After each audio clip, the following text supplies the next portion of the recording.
effect. Now, after 3 days debate, voting took place on the 6th November and the total strength of the legislature being 140. Really, it is a very surprising thing that 139 members were present in the House, only there was one absentee. Now, out of 139, one was the Honorable Speaker and another member remained neutral, and 137 members actually voted, and if you add the Speaker, actually 138 members were present and 137 voted. And out of 137, the result of the division was 69 in favor of the motion of no confidence and 68 against the motion. The result was that this motion of no confidence was carried by one. The ministry met, they pondered over the situation and they submitted their resignation.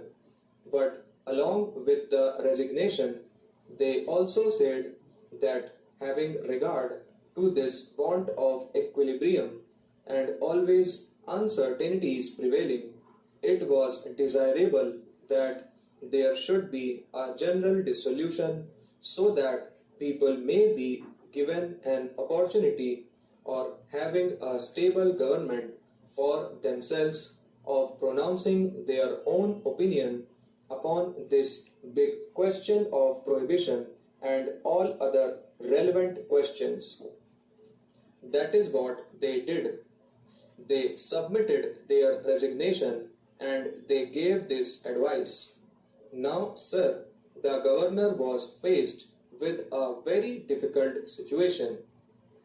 He sent for and saw the leaders of different groups, but these gentlemen, apart from meeting the governor and telling him in conversations as to what they thought of the matter, also issued statement to the press, and these gentlemen stuck to the statement and tendered their advice to the governor to the same effect.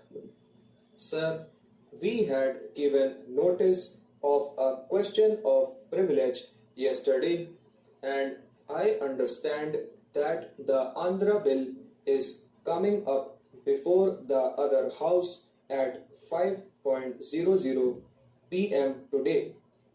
Sir, our contention was that it amounted to a contempt of this house and breach of privilege because the Lok Sabha Secretariat had issued a notice saying that the Andhra bill would be introduced in that house even before the proclamation had been discussed in and endorsed by this house. The Constitution makes it clear that this proclamation has to be endorsed under certain limitations by both houses of parliament.